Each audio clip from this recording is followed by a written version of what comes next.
लालच का भूत, राजू और तांत्रिक बाबा की कहानी, एपिसोड 5, अंतिम। मोहिनी की लाल आंखें और ठंडी आवाज सुनकर राजू के पैरों तले जमीन खिसक गई।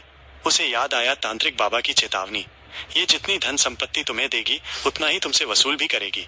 पैसों के लालच में वो ये बात बिल्कुल भूल गया था।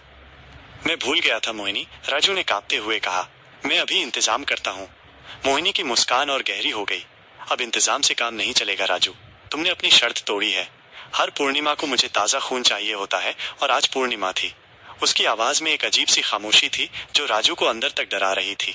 लेकिन मैंने तो तुम्हें इतनी खुशी दी है, राजू ने गिड़गिड़ाते हुए कहा। तुम्हें हर सुख दिया है।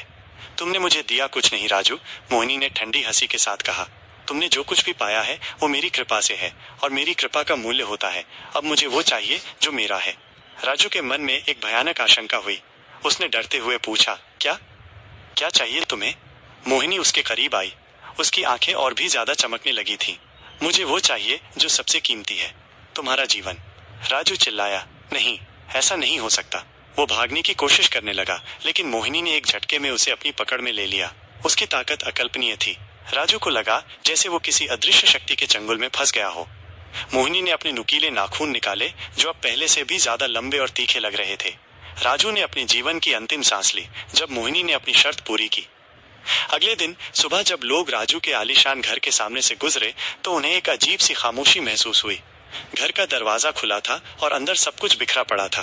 पुलिस को बुलाया गया और उन्हें राजू का बेजान शरीर मिला जो पूरी तरह से खून से सना हुआ था और उसके शरीर पर गहरे घाव थे जैसे किसी जंगली जानवर ने हमला किया हो। मोहिनी या तांत्रिक बाबा का कोई निशान नहीं मिला।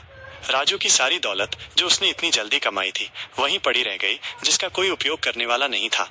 लालच ने राजू को अमीर तो बना दिया, लेकिन उसकी कीमत उसे अपनी जान देकर चुकानी पड़ी।